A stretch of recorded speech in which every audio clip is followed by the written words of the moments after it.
Good evening, everyone. Today we are going to do the second lecture based on number system class 10th mathematics. ठीक है students, first lecture आपने देखा होगा.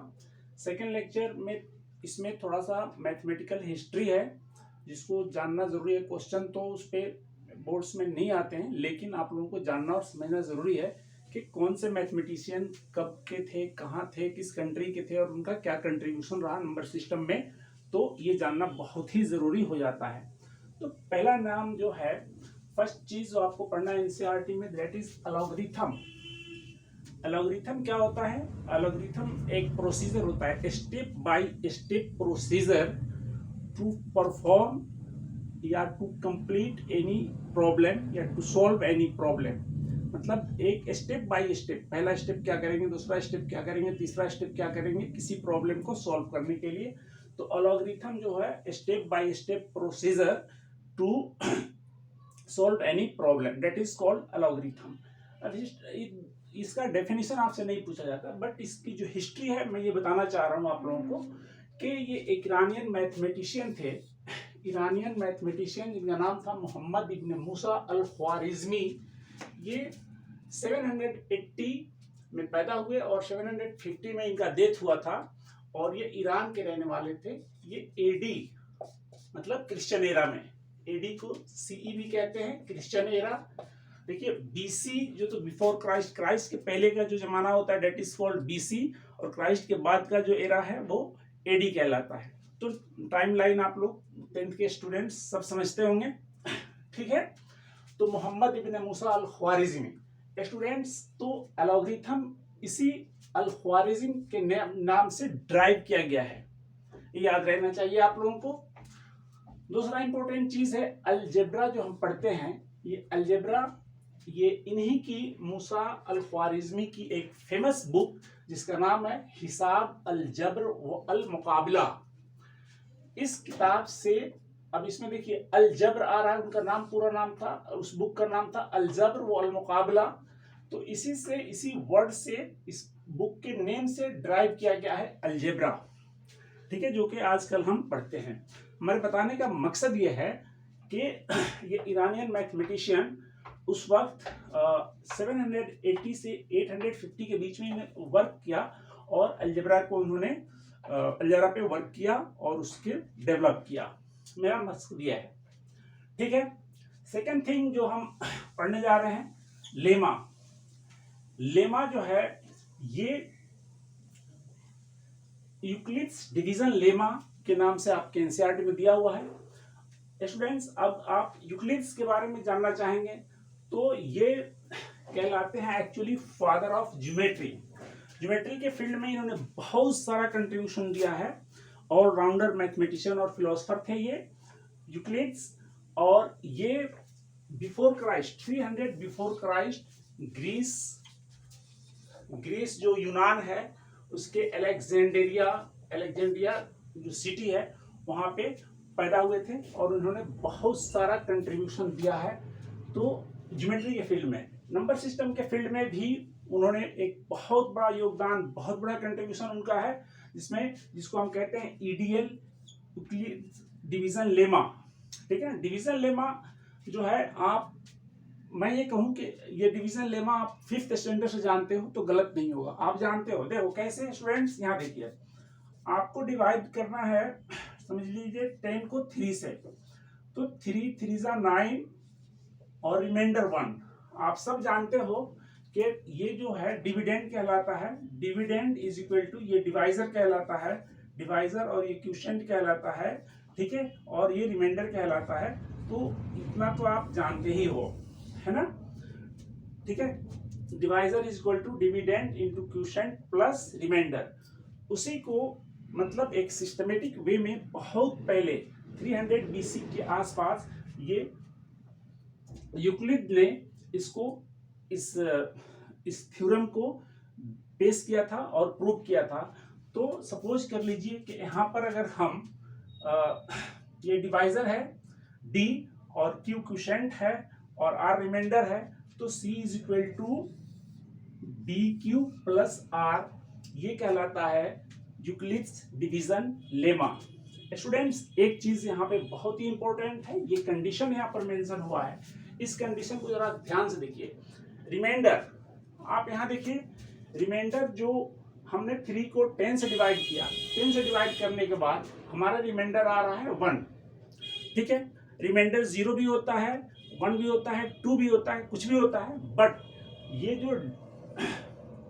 जो number होता है, जो डिवाइजर होता है, वो डिवाइजर से हमेशा क्वोशिएंट क्या रिमाइंडर क्या होता है, लेस देन।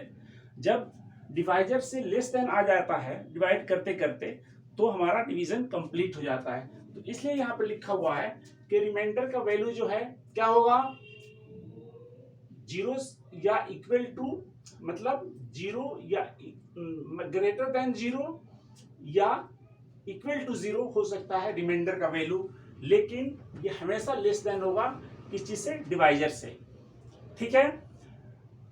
रिमाइंडर जो है डिवाइजर से क्या होगा, लेस देन होगा, और 0 के इक्वल हो सकता है या 0 से क्या हो सकता है, ग्रेटर भी हो सकता है, लेकिन कभी भी क्या नाम है, डिवाइडर से बड़ा नहीं हो सकता। तो ये हुआ आपका यूक्लिड्स डिवीजन लेमा का मतलब एक स्टैंडर्ड फॉर्म, जो कि थ्योरम के फॉर्म में इसको पेश किया गया है, ठीक है स्टूडेंट्स। उसके बाद मैंने साफ कहा कि बताने का हमारा मकसद यह है कि पहले इस पे क्वेश्चन आता था।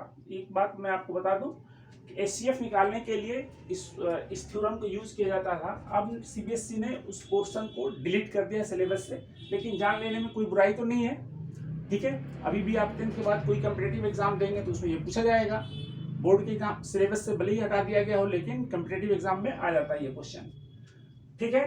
तो यूक्लिड्स डिवीजन लेमा आपने समझ लिया, यहाँ पर एग्जाम्पल के साथ इसको समझ लिया आपने, ठीक है। अब आइए हम थोड़ा सा इंटरनेशनल मैथमेटिशियंस की बात कर लिए। ये यूनान के थे, ये ईरान के थे, ठीक है, इनका कंट्रीब्यूशन।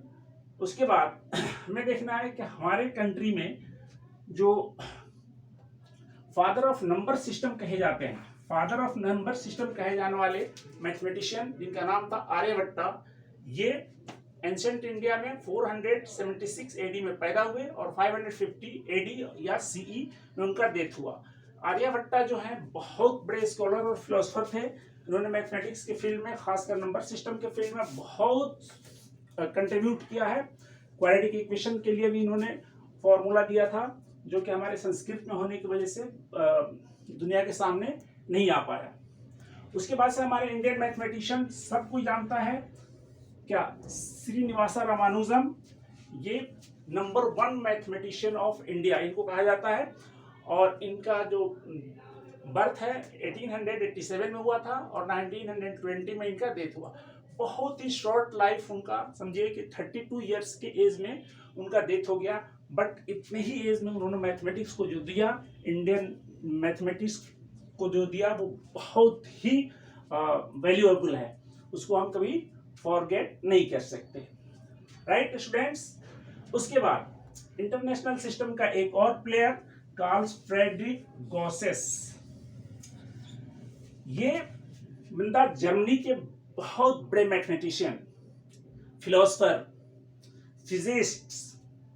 फिजिक्स के उतने ही माहिर थे, ये मैथमेटिक्स के उतने ही बड़े माहिर थे।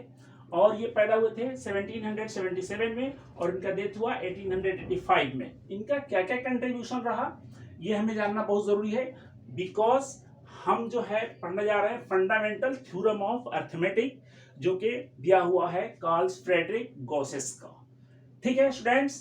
तो Karl Frederick Gauss's German mathematician थे, ठीक है।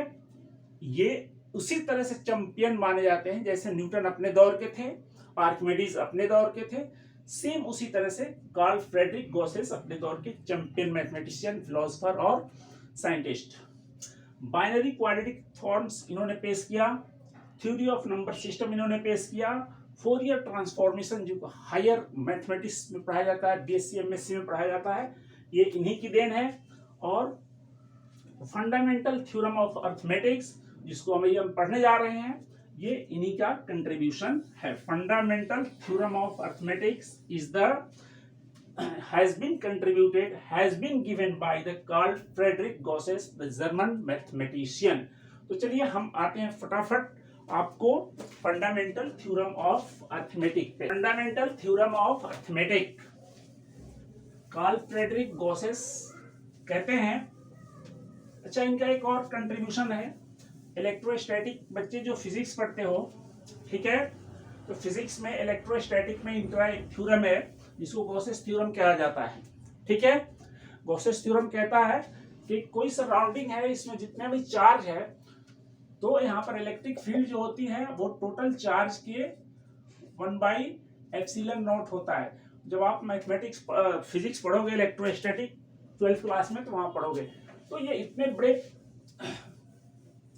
साइंटिस्ट भी थे, मैथमेटिशियन भी थे, फिलोसफर भी थे। हमें पढ़ना है fundamental theorem of arithmetic.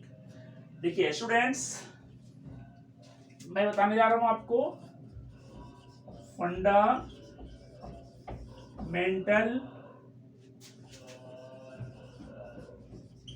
Theorem of arithmetic. Fundamental theorem of arithmetic कहता है भाई कि एवरी कंपोजिट नंबर, पिछले वीडियो में मैंने प्राइम और कंपोजिट नंबर को बहुत अच्छे तरह से एक्सप्लेन कर दिया है। उसमें फंडामेंटल थ्योरम ऑफ अरिथमेटिक का उसी से रिलेटेड है। तो ये कहता है कि एवरी कंपोजिट नंबर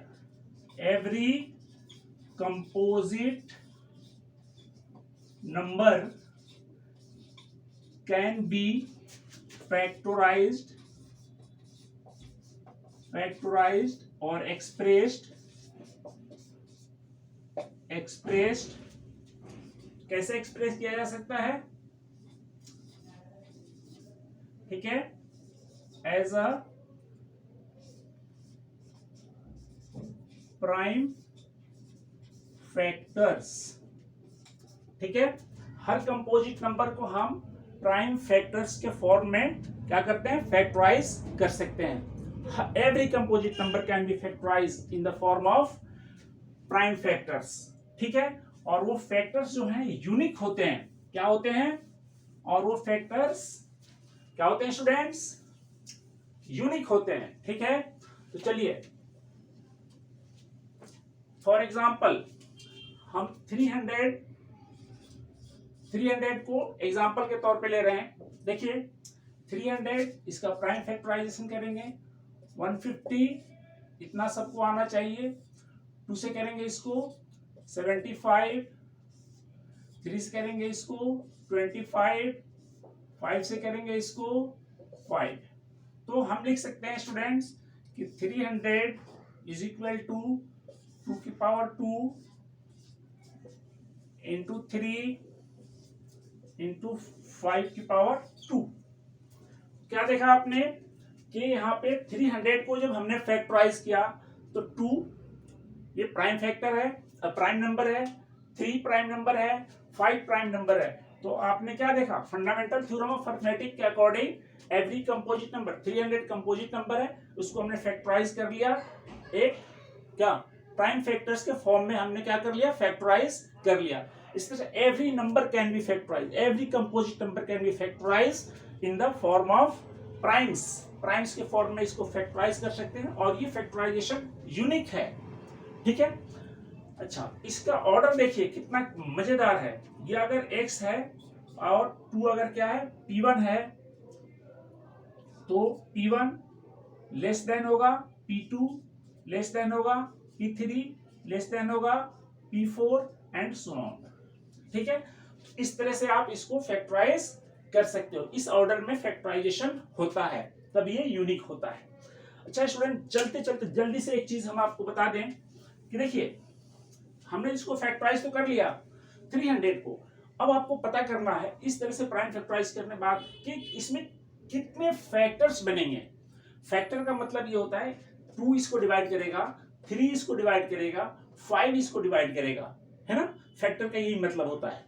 ठीक है, तो जल्दी से नंबर ऑफ प्राइम फैक्टर्स देखिए, ये यूपीएससी लेवल के क्वेश्चंस पे, यूपीएससी के प्रीलिम्स में जो पेपर होता है मैथमेटिक्स बेसिक न्यूमेरेसी का, तो देखिए इसका क्या करेंगे आप, 2 की पावर 3 है ना, तो इसको 3 प्लस 2 की पावर यहाँ पर 1 प्लस कर दीजिए, कितना हो जाएगा 3, और ये 3 है, इसका पावर 1 है ना, तो इसमें प्लस 1 कर दीजिए, ये हो जाएगा 2, और ये 5 की पावर 2 है ना, इसमें भी 2 में 1 प्लस करेंगे, कितना हो जाएगा 3, तो कितना हो गया ये 3 3 जा 9 2 जा 18 फैक्टर्स होंगे टोटल इसके, किसके 300 के 18 फैक्टर्स होंगे।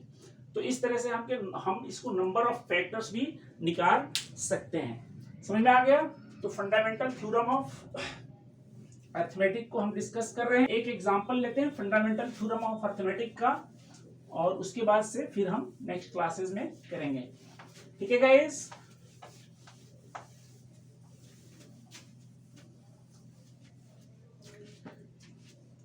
चलिए हम लेते हैं एक नंबर 420।